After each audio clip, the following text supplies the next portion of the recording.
So we all know that keeping a 100% feedback score is really important. Winning the buy box is probably one of the number one goals of someone who is, selling on Amazon FBA.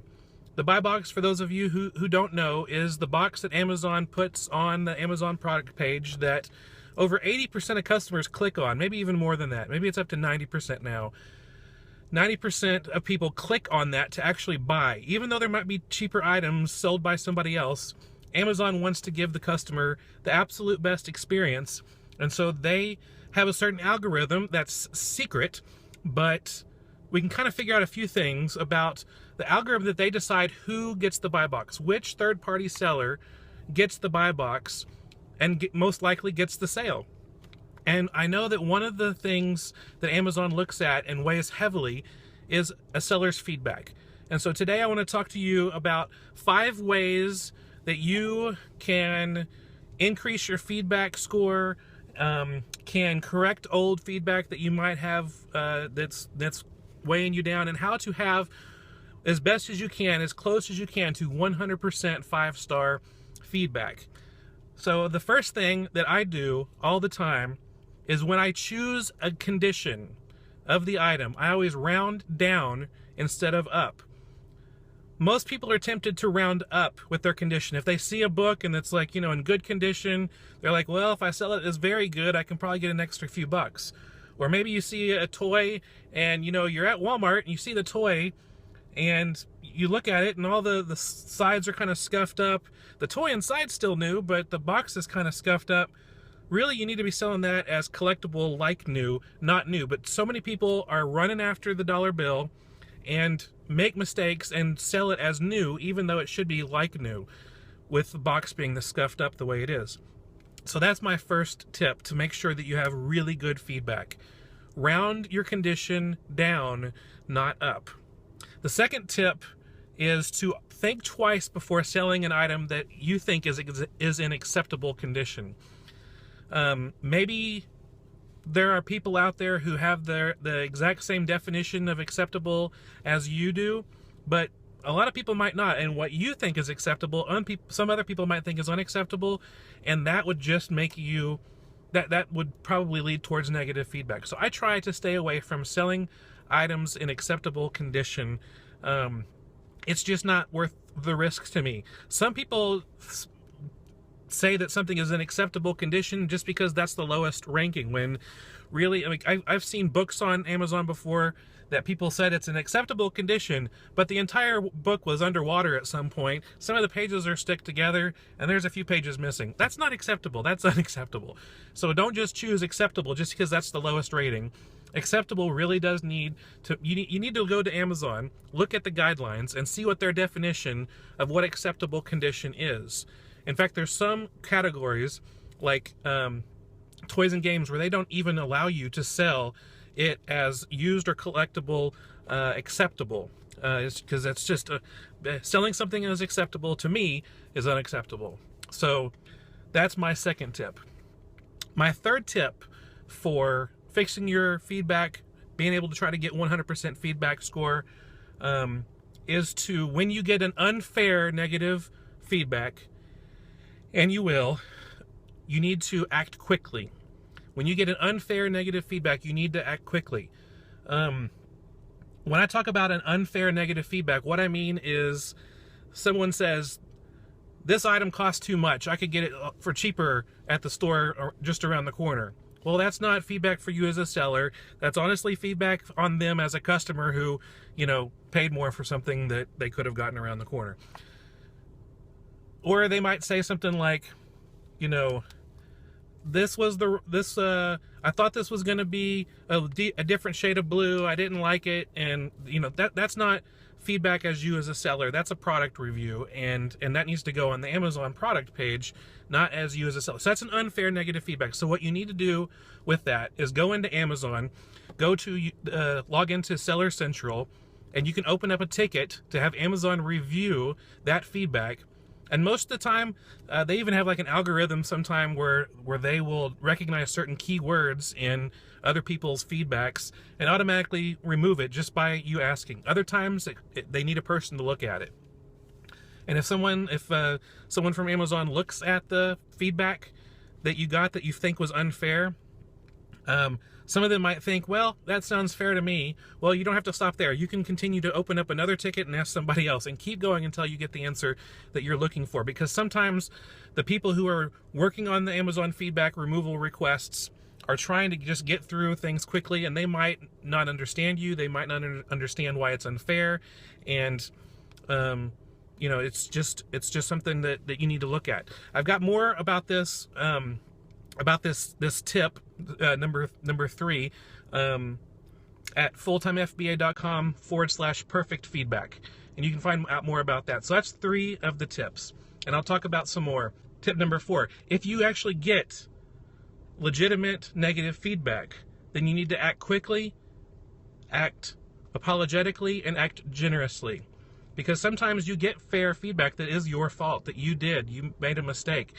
Maybe you sent in an item and you thought the book was in new condition, and it turns out there was one page where there was some underlining on it, and that is legitimate. That's something that is legitimately a negative feedback that was against your account. So what you can do with that is to respond as quickly as you can. Most of the time, I try to go through Amazon and try to see if they could possibly remove it. Maybe if there's one part of it that's unfair. And like I said before, unfair feedback is things like it's actually a product review, or it's a review about the UPS system, or it's a review about how it was boxed and shipped. And if you do Amazon FBA, then that's not your fault. And yeah, if the review includes profanity, if there's an offensive word in that, I mean, like, even if they use the word crap, if like, I was brought up that was a bad word. We got in trouble if we said the word crap. And so for some people that might be offensive. I don't want that on my feedback, page. And so when someone said that this was crap, then I'm like, hey, that's an offensive word to me, and they removed that.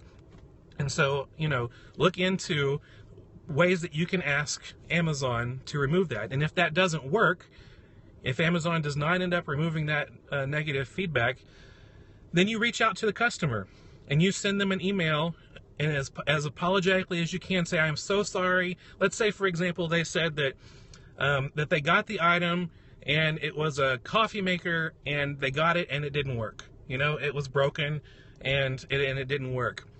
Now, you bought that coffee maker new at Walmart and you were selling it to them. You couldn't open it up and make sure it worked, because then it would become used. So you just send them an email and you're like, I am so sorry that this coffee maker didn't work. If you haven't been already refunded completely, I will refund you all of the money, including the shipping, if that was part of the deal.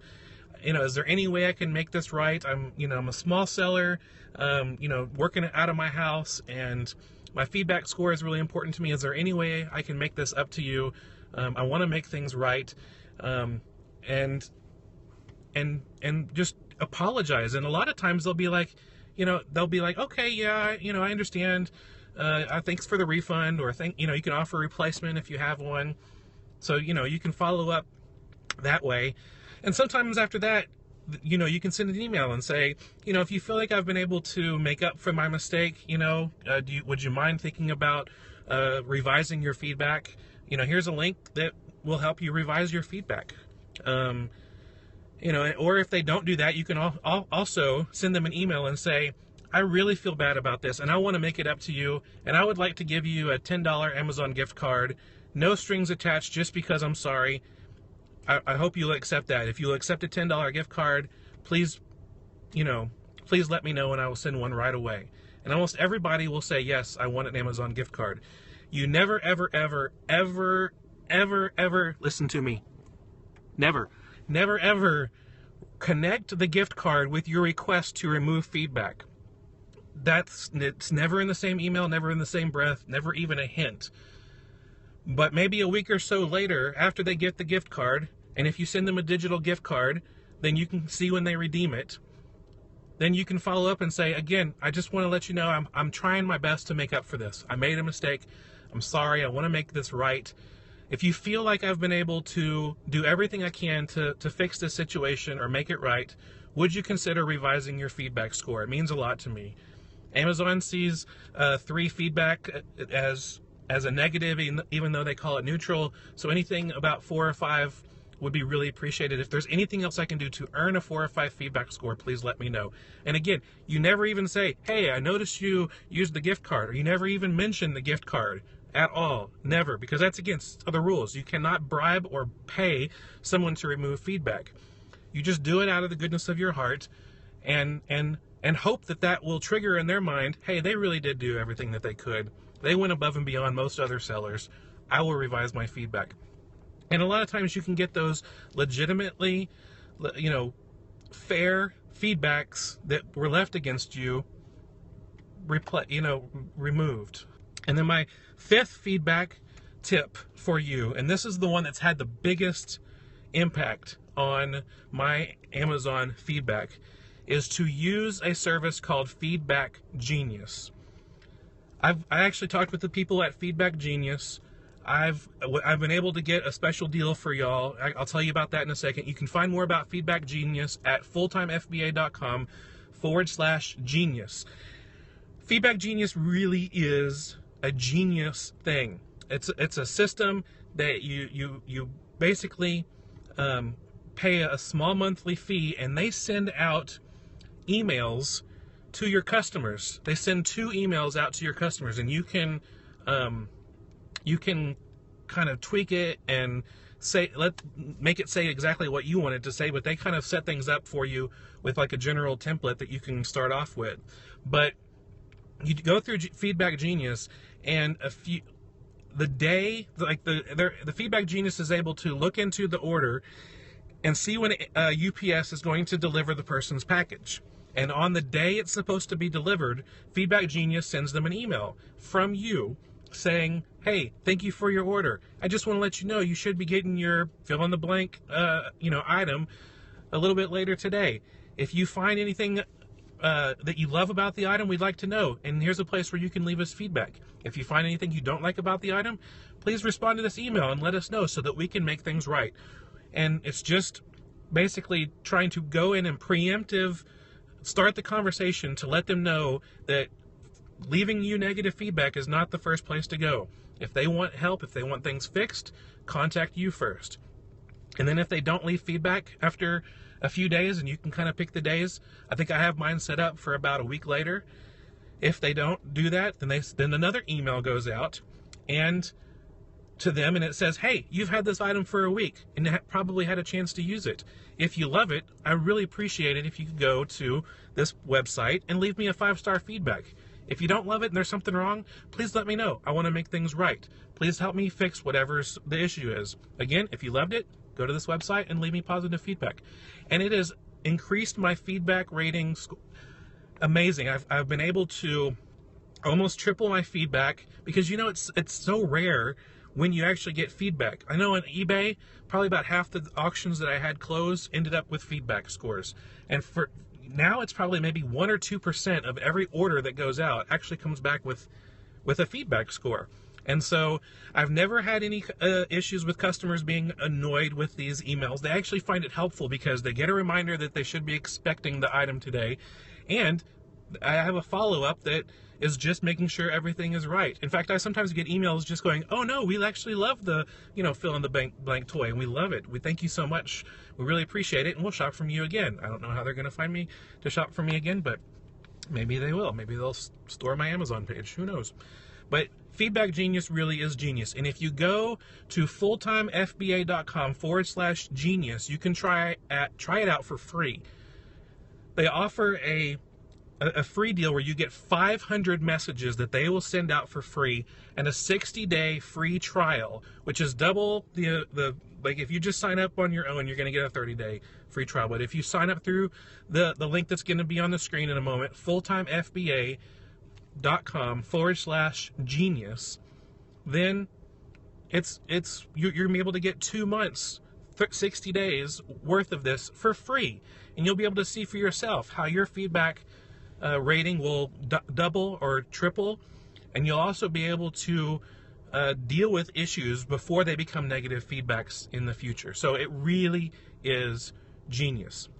So check that out and do your best to follow these tips for you to be able to not only improve your current feedback score, but to be able to start getting higher numbers, which will eventually lead to a larger percentage of the buy box. And that larger percentage of the buy box leads to more profits, happy disbursements, and happy customers, and happy you.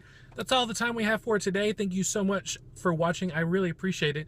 If you like this video, it'd be awesome if you gave me a little thumbs up below. And if you have a comment or a question, you can leave that below too. I'd like to keep the discussion going in the comments about that. If you have anything you want to add, anything you want to ask, you can do that in the comments below.